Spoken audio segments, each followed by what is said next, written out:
Alright, well, we had a grand old time with the barbershop singlet horse race, but let's continue on with exploring the open world for now. I quit to menu in the meantime, which is why we're back here at the start of the game. Fortunately, we can quickly recollect all of the important items that we've picked up, including a technically new orange key. No longer will we have to spill ourselves in paint if we want to get through an orange door, which is very handy.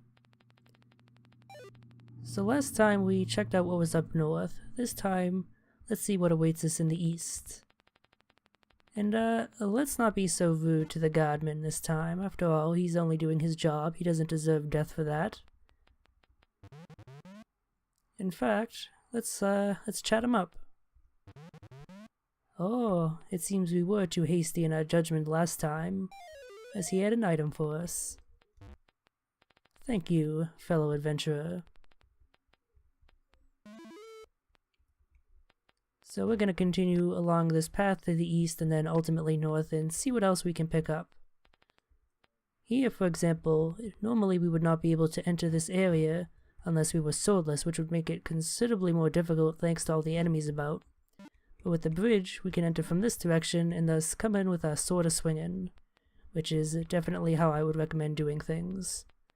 It's still not the easiest thing to do because you have to watch out for the bullets, but now you can take down the gorillas and the centipedes that are here.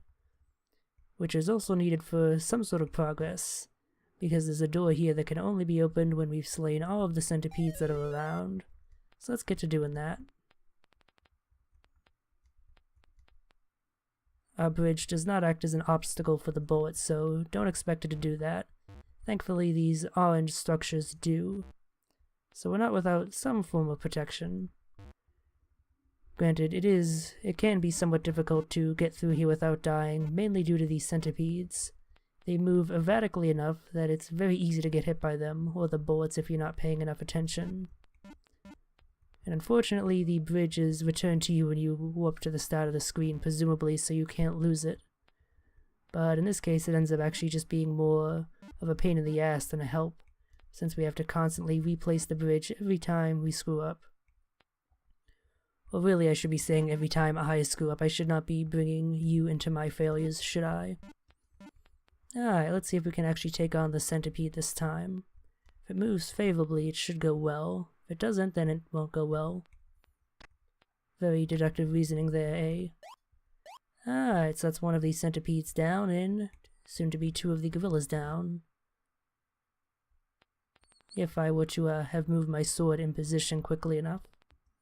Yeah, this is the start of the game, the start of the part of the game, I should say, where you actually start encountering some difficult action segments, I suppose you could call them.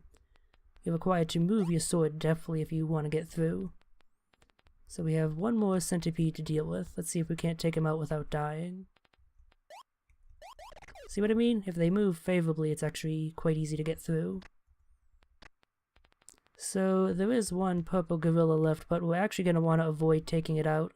A rather cruel jape the developers pull on you is if you try and access this door with having killed all of the gorillas, you'll find out that it is locked. You need at least one alive here to pass through. And our reward is a new purple sigil. Receiving a pallet of boxes from Coca-Cola Corporation, Horn argued over what to call it. Turntablist pled Clapham called it Pop. Waterphone player Turnpike Rumpelstrip said soda. Contracellist Fitzpatrick Guggenheim just said da. Pyrotechnics expert Woodrow Smallpox called it sugar fizzy. And circuit vendor Dallas Hoppelhorn called it diet sugar fizzy. After opening one of the boxes, they discovered that it was a shipment of vitamin water. Yeah, I don't even really have a pithy comment regarding that. I'm just gonna continue on and ignore that that ever happened. Just like these deaths to the purple gorillas, these totally have never happened, right? I'm not gonna bother killing them off. That would actually take longer than just trying to run past them. So ultimately we are going to use the bridge to cross over this water here, but first let us check out the lion's den. There are some items we can collect here.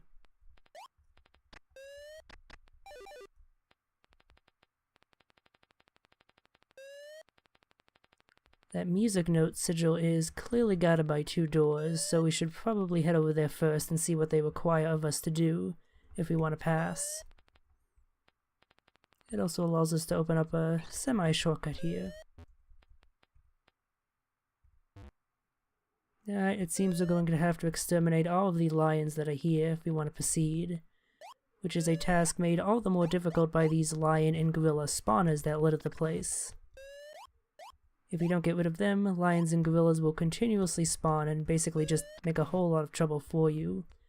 However, if you get rid of the spawner, any lions or gorillas tied to that will immediately disappear, so it can be somewhat worthwhile to rush for the spawners if you can manage it. That said, you do generally want to be fairly deliberate with your movements, as if you die, you have to return all the way to the start, at least until you unlock one of these shortcuts here, and that can be a bit of a pain.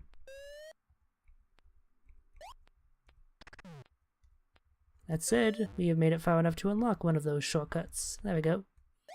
And we only have one more lion spawner to deal with, so we should have this handled.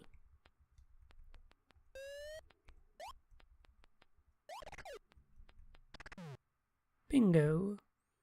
Now we have one more door remaining up there, so we'll have to see what it wants when we head over there. But first, let's collect this sigil over here.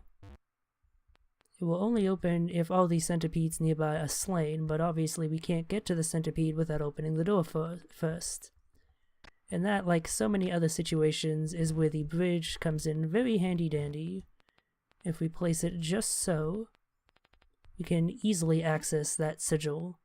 We don't even need to kill the centipede to open up the door, we can leave it in peace. Corn saxophonist Oral Fixation Roberts decided it was time to pull the Sega Genesis out of his closet and finally beat Sonic the Hedgehog 2. When his bandmates found him in the morning, stuck on the sound test screen, they explained to him that the walkthrough he'd found online was actually Bubsy the Bobcat fanfiction, in which Bubsy and Inspector Javert team up to fight music piracy. Bubsy creator Mike Berlin happened to be crashing on the couch that week. "Let me show you the good stuff," he said, directing Roberts to the Bubsy fan porn on Newgrounds. See my comment regarding the previous Corn fact that we received.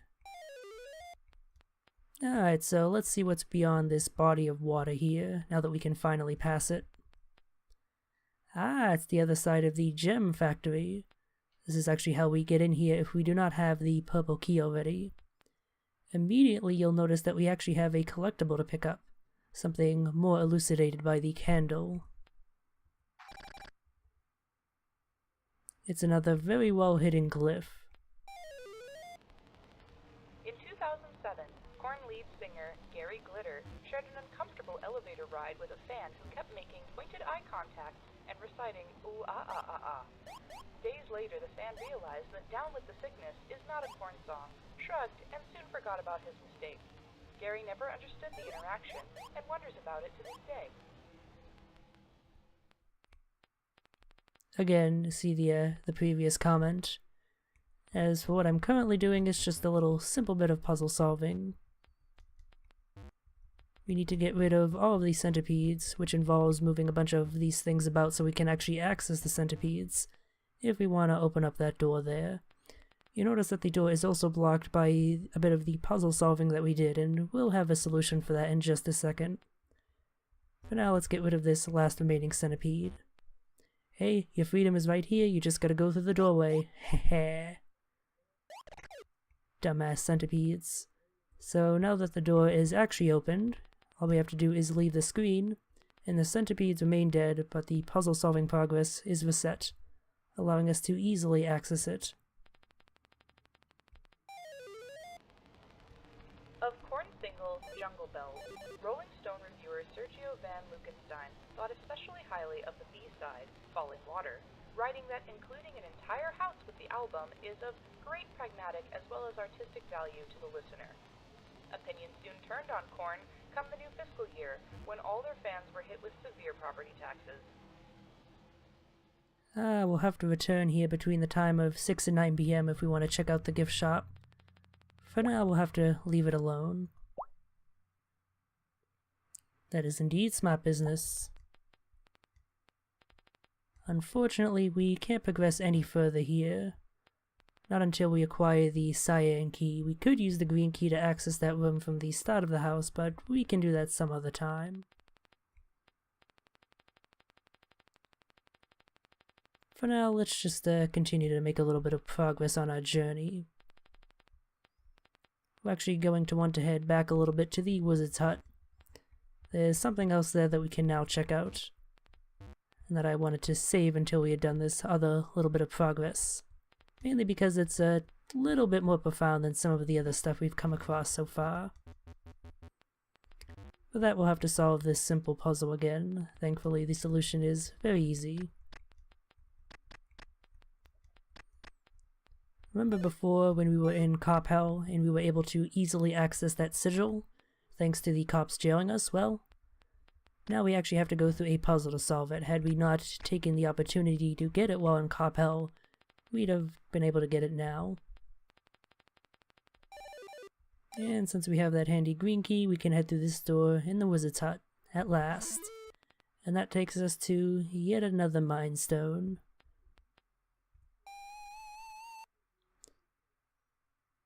So this game here, I feel like this has to be a parody or reference to some DOS game from the 90s, just given the text-based layout and just how it looks in general, and how it plays as well, but I would have no idea what that is. I tried to do a little bit of Googling, but Frog Factions 2 is still fresh enough that unfortunately I haven't been able to find anything about it. So I really don't have all that much to comment about it. Essentially, you simply have to assign the soldiers you have, who have some rather interesting names, to each of the positions, and then you engage the enemy team. And your goal is to reduce their Nexus health to 0 before yours. So we're going to want to be sure to assign our best people to each of the positions, so let's put Guillermo on top. For the jungle position, let's go with Coriander. For the mid position, let's go with Florwax. For the ADC position, let's go with Bulbastus. And for support, let's go with Maurice. Alright, let's engage the enemy.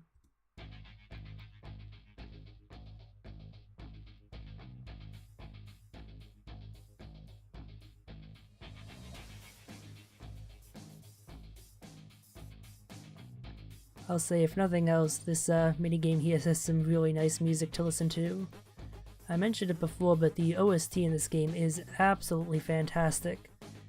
And one of the developers, I think it might have been Jim Crawford himself, or maybe someone else who worked on the game, maybe the person behind the Glitter Mitten Grove portion, but they mentioned that the OST would be available for purchase sometime soon. So let's use one of our 3 pauses here. We're not doing too well, our mid position is nearly dead, and our other positions have been hurt a fair bit as well. Our Nexus health has also been reduced considerably more than that of the enemies, so when your guys get a bit too weak, you have to replace them with the other people on your roster.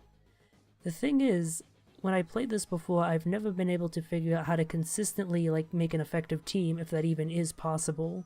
I figure it has to be, but I'm not entirely sure how it's supposed to happen. I have an idea that some of your people might be able to level up faster in specific positions, so you want to put them there first and then move them to a more active engaging the enemy position, like maybe support raises their levels a bit more, is what seems to have happened before. So you put someone in there and then you shuttle them to the top or jungle position, where they'll be more able to effectively engage with the enemy and reduce their health, but that's purely conjecture on my part. So I'm just gonna do what I always do, because you don't actually need to win this one, and just replace weakened people with full health and see how it goes. Let's put Olglaf, good comic by the way, in the mid position. And that should be all that we need to change for the moment.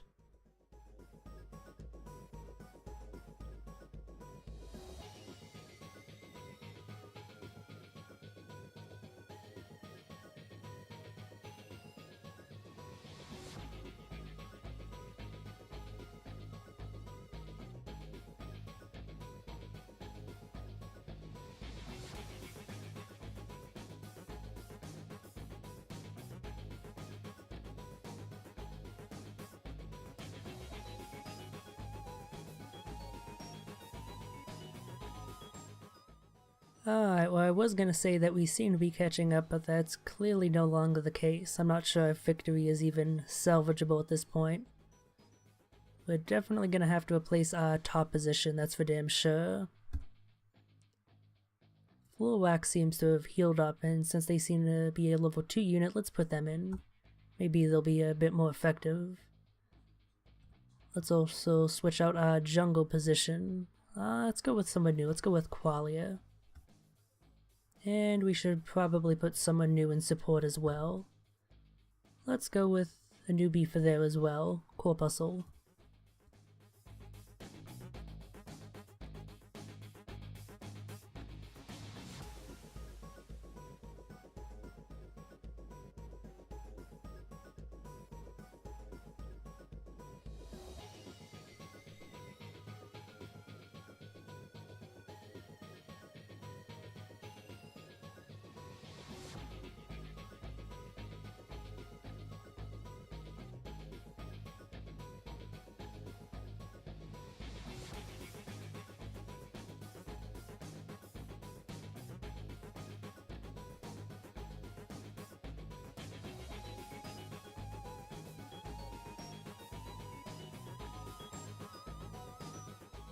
Alright, I'm gonna pause now because it looks like who was the one that was actually leveled, yeah.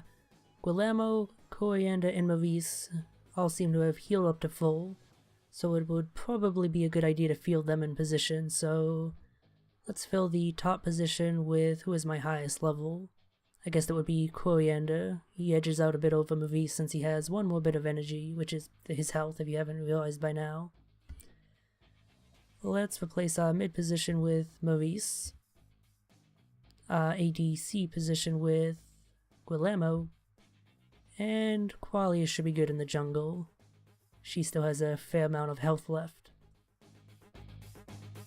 Now at this point we've used all of our pauses, so now we can only pause the game if one of our units dies. Hopefully our composition is good enough to win the day, although we're lagging far enough behind that that's fairly unlikely.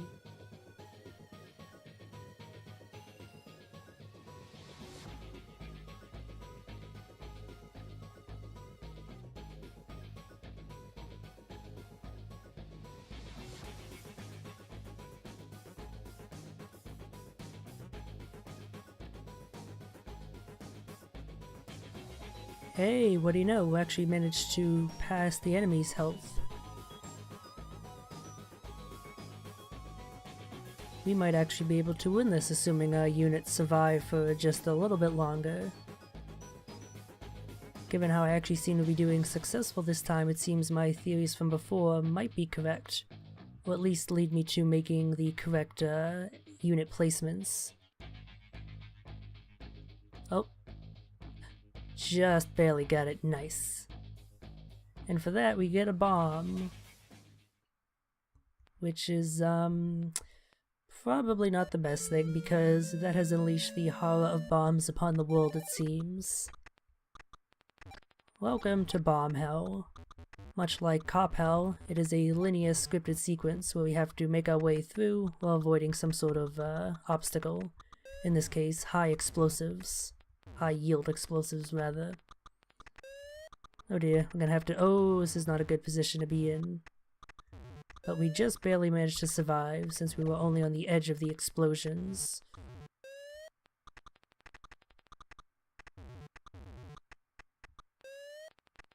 Alright, we made it.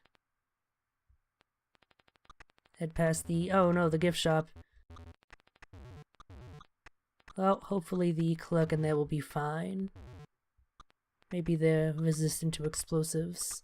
Hey, finally we have easy access to the house and even one of the glyphs inside. Needing quick cash to pay for a sick new tattoo, Corn PHP ninja Todd Reploggle formed a crack team to rob the Belvedere, Maryland municipal water treatment plant. The team wore baklava on their heads because Todd had read a WikiHow article exhorting it as the most effective way to hide your face from security cameras. Police tracked down Todd and his team by releasing ants into the street, which rapidly followed the trail of honey back to the corn cave. I'll admit, I had to listen to that little audio log, that corn fact, twice to realize exactly the joke that they were pulling there. having him mix up baklava with a balaclava, because they have pretty similar words. I didn't even realize the mistake exactly that was being made until the second listen through. So we can't get that other sigil that's in here because we no longer have a sword, so we'll have to come back when we're no longer in this bomb hell. However, we can access this sigil over here, and in fact it can only be accessed when you're in bomb hell, so be sure not to forget to pick it up. Corn cellist Georgios Papanikolaou invented a new breakfast cereal and spent millions of dollars marketing it as Corn Pops. When informed that a very similar cereal name was already trademarked, marketing inertia only allowed him to change a single letter of the name while retaining brand recognition. He ended up diversifying with a different name in each region. Corn Poop, in American Samoa, performed most poorly. Corn Paps performed best due to the high density of obstetricians in the Czech Republic. See, this is what's so great about the corn facts. We even learn about other countries while listening to them.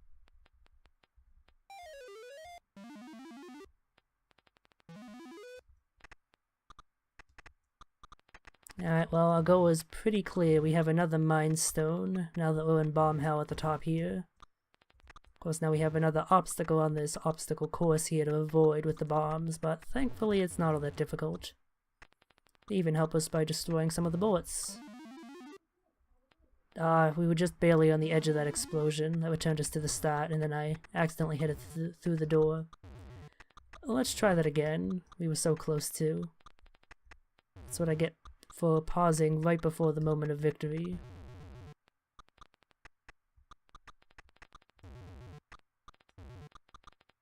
Alright, we can make it. Just gotta dodge past this bullet. And there we go. Time to learn a bit about a certain US president.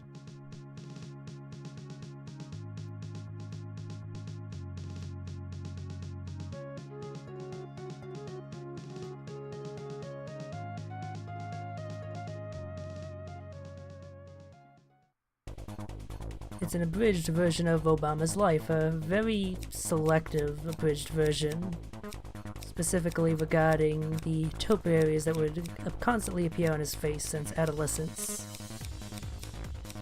These are the rigors and troubles he had to go through even before becoming president, and we're gonna do our best to make sure he goes through them as suave and as cleanly as possible. First, of course, we gotta shave off the bulk with scissors. This is what happens if you let your facial hair grow a bit too long. If you're having trouble with this game, by the way, where you click is the center of the icon, not the tips as I thought it was. Alright, we got rid of most of it, but we only have 17 seconds remaining. We're just gonna have to go without shaving cream and hope it goes well. Well, he's getting a little bit of razor burn, but we can probably iron that out with a little bit of makeup. Just get as much coverage as possible and we should be good.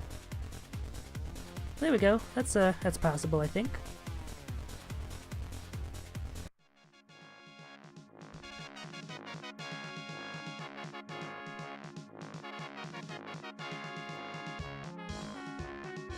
It does look great, doesn't it?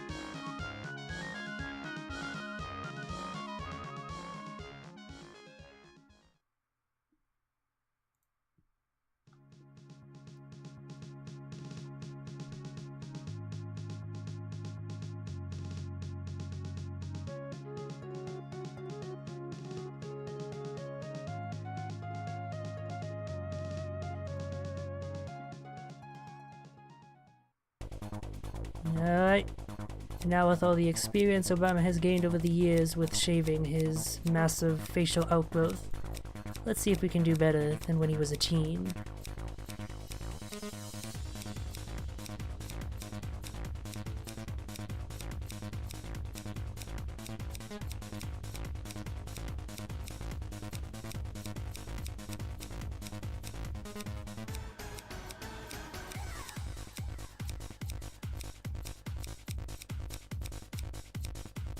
Alright, we have a little bit more time available to us, so we should be able to actually apply some shaving cream this time and suffer a bit less razor burn. We won't be able to cover as much of the face, but that's fine.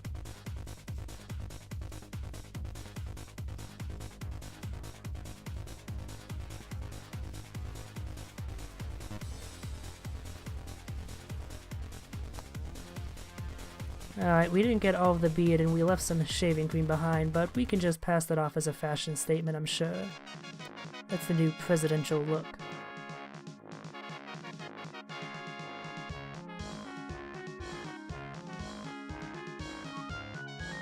Indeed, so presidential.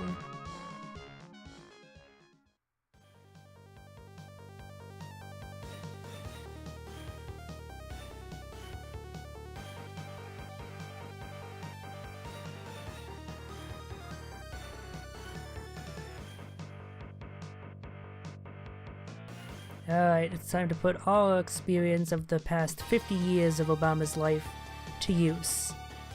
We're gonna shave that bomb.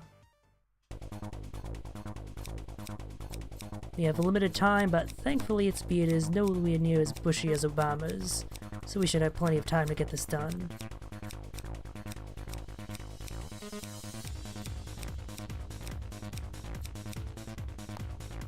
Shaving cream, we don't want to give the bomb razor burn after all.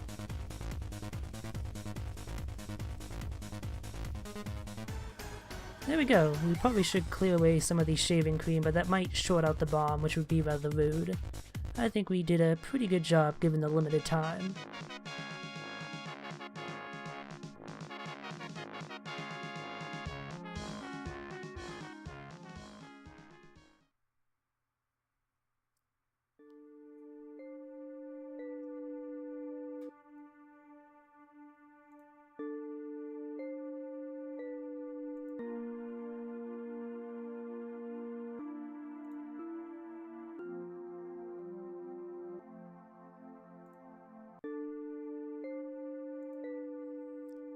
Alright, with the whole of his life having been lived, it's time to perform the final shave. We know how this goes. Let's focus on the upper portion of the face for now. Make sure it's all nice and clean shaven before moving down to the bottom.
Sorry, this is just... It's just so emotional. Oh, you will. Hey. Alright, now it's time for us to go back in time to Obama's first great shave. The first moment where it was clear that he would become a true leader of men.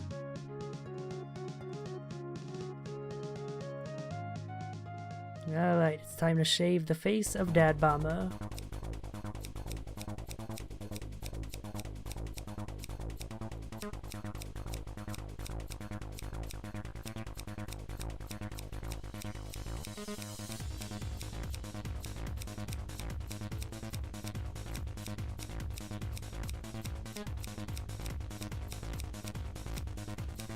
I know nothing about the life of Obama's father, but if he had a beard it was probably a full one, so let's just do that. There we go. And spruce it up with a little bit of water.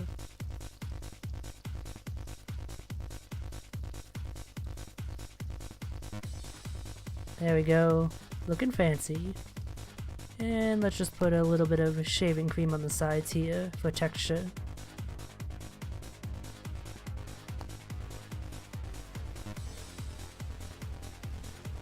Perfect.